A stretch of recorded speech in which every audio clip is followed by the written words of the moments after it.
19वीं सदी में सिरदर्द के इलाज के लिए कुछ इस तरह से वाइब्रेशन थेरेपी की जाती थी। ज्ञान मत पेल चैनल में आपका स्वागत है। 1890 के दशक की है। इस वीडियो में आप इतिहास से जुड़ी ऐसी ही 18 इंटरेस्टिंग बातें जानोगे, सो वीडियो को आखिर तक जरूर देखना। नंबर 2, एला हार्पर एक अमेरिकन लड़की थी। ये एक रेयर कंडीशन के साथ पैदा हुई थी, जिसकी वजह से इनके घुटने पीछे की ओर मुड़े हुए थे। इस कंडीशन को कंजेनिटल जेन्यू रिकर्वेटम कहा जाता है। क्योंकि एला हार्पर अपने दोनों हाथ और पैरों के साथ चला करती थी, इसीलिए इनको कैमल गर्ल कहा जाने लगा। नंबर 3, रॉबर्ट वैडलो, जो कि 1918 में अमेरिका में पैदा हुए थे। ये इतिहास के सबसे लंबे इंसान थे। जब रॉबर्ट पैदा हुए थे तब वो एक नॉर्मल बेबी जितने ही थे, लेकिन जब वो 6 महीने के हुए तब रॉबर्ट के पेरेंट्स को ये एहसास हुआ कि उनके बेटे के साथ कुछ ना कुछ गड़बड़ है। 6 महीने की उम्र में रॉबर्ट का वजन 30 पाउंड्स था, जो कि 6 महीने के बच्चे के लिए दोगुना है। आपको जानकर हैरानी होगी कि जब रॉबर्ट 6 साल के थे तब उनकी हाइट 5 फुट 7 इंच थी और वो ऐसे कपड़े पहनते थे जो कि एक 17 साल के लड़के को फिट आएंगे। नंबर 4, ये जो तस्वीर आप देख रहे हैं ये लंदन की एक फीमेल ट्रेन कंडक्टर की है। ये तस्वीर 1916 में ली गई थी। उस वक्त फर्स्ट वर्ल्ड वॉर चल रहा था। क्योंकि पुरुष युद्ध के लिए गए हुए थे तो उस दौरान महिलाएं सामने निकल कर आई और उन्होंने दिखाया कि वो पुरुषों वाले जरूरी काम संभालने में समर्थ हैं। जब विश्व युद्ध खत्म हो गया तो इस तरह के सभी काम फिर से पुरुषों तक ही सीमित होकर रह गए। नंबर 5, प्राचीन रोम में अगर कोई व्यक्ति अपने रिलेटिव का कत्ल कर देता तो ऐसे कातिल के लिए एक अजीबोगरीब सजा थी। कातिल को एक कुत्ते, बंदर, मुर्गे और सांप के साथ एक बोरी में बंद करके समुद्र में फेंक दिया जाता था। नंबर 6, रोम के राजा तार्क्विन हर उस इंसान को सूली पर चढ़ा देते थे जो सुसाइड कर लेता था या सुसाइड करने की कोशिश करता था। चाहे वो इंसान मर ही क्यों ना गया हो, फिर भी वो उसे सूली पर चढ़ाते थे। ऐसा इसलिए कि लोग सुसाइड करने से पहले 100 बार सोचें कि अगर उन्होंने सुसाइड करने की कोशिश की तो मरने के बाद उनके शरीर के साथ ऐसा किया जाएगा। नंबर 7, एस्कलस एक एंशंट ग्रीक ऑथर थे। इनकी मृत्यु तब हुई जब आकाश में उड़ते हुए एक बाज ने एक कछुए को नीचे गिरा दिया और वो कछुआ एस्कलस के सिर पर आकर लगा। कछुए के उनके सिर पर टकराने से उनकी मृत्यु हो गई। ये कहा जाता है कि बाज ने एस्कलस के गंजे सिर को पत्थर समझ लिया था और उसने सोचा था कि पत्थर पर टकराने से कछुआ मर जाएगा। नंबर 8, आज से करीब 2455 साल पहले एक ग्रीक फिलोसोफर एनाक्सागोरस को सिर्फ इसलिए एथेंस शहर से बाहर निकाल दिया गया था क्योंकि उसने ये कह दिया था कि सूरज सिर्फ प्रकाश का चमकता हुआ एक सर्कल नहीं है, बल्कि ये आग का एक बहुत बड़ा गोला है। नंबर 9, पिसा की ये मीनार अपने झुके होने के कारण काफी फेमस है, लेकिन शायद ही आप जानते हो कि पिसा की ये मीनार कभी भी सीधी नहीं थी। ये मीनार इसके कंस्ट्रक्शन के दौरान ही झुकना शुरू हो गई थी।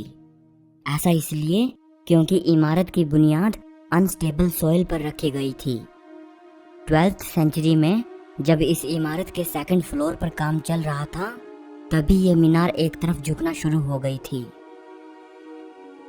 नंबर 10, जॉन स्मिथ नाम के इस व्यक्ति के बारे में ये कहा जाता है कि इसने करीब 137 साल की लंबी उम्र गुजारी थी। माना जाता है कि ये 1785 के करीब पैदा हुए थे और 1922 में इनकी मृत्यु हुई थी।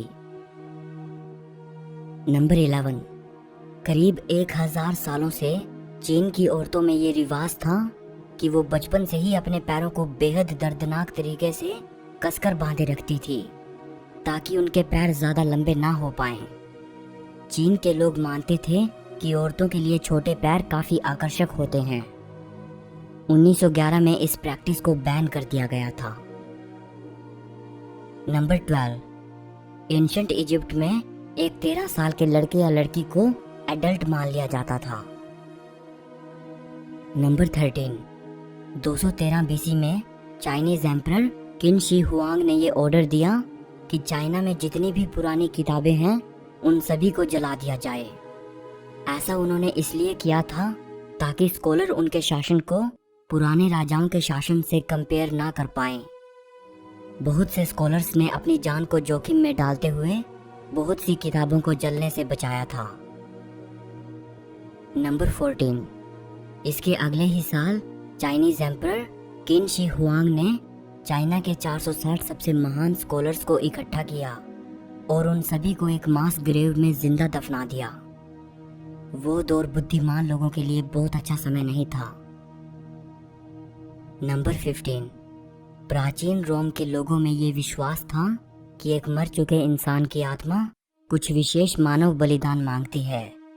इसलिए प्राचीन रोम में ये प्रथा थी कि अगर शाही खानदान के किसी सदस्य की मृत्यु हो जाती तो उस इंसान की कब्र पर ह्यूमन ब्लड को बहाया जाता था और इस तरह के सैक्रिफाइस के लिए ऐसे गुलामों को चुना जाता था जो काफी सुस्त होते थे। नंबर 16, फिलीमोन एक ग्रीक पोइट और प्ले राइट थे। ये अपने ही एक जोक पर इतना ज्यादा हंसे थे कि बहुत ज्यादा हंसने के कारण इनकी मृत्यु हो गई। नंबर 17, करीब 2500 साल पुरानी बात है।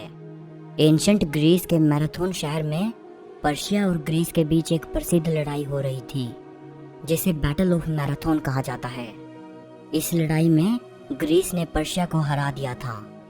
उस दौरान मैराथन शहर में फाइडिपिडीज नाम का एक व्यक्ति था। यह इंसान जीत की खुशखबरी सुनाने के लिए पैदल ही दौड़ता हुआ मैराथन शहर से एथेंस शहर तक पहुंच गया था। ये डिस्टेंस करीब 42 किलोमीटर था। जब फाइडिपिडीज एथेंस पहुंचा तो वहां पहुंचते ही बहुत ज्यादा थकान की वजह से उसकी मृत्यु हो गई। सो ये मुमकिन है कि इसी घटना की वजह से ही मैराथन रनिंग का जन्म हुआ, या फिर आप ऐसा कह सकते हैं कि इसी घटना के कारण ही और एंशंट ग्रीस के इसी शहर के नाम पर ही मैराथन रेस को उसका यह नाम मिला। नंबर 18, पर्शिया के बादशाह अब्दुल कसम इस्माइल जहां भी जाते थे वो अपनी लाइब्रेरी हमेशा अपने साथ लेकर जाते थे। बादशाह इस्माइल अपने 400 ऊँटों के साथ चला करते थे जिन पर 1,17,000 किताबें लदी होती थी। सो इस वीडियो के लिए बस इतना ही। अगर आपको ये वीडियो अच्छी लगी हो तो लाइक और शेयर कर देना।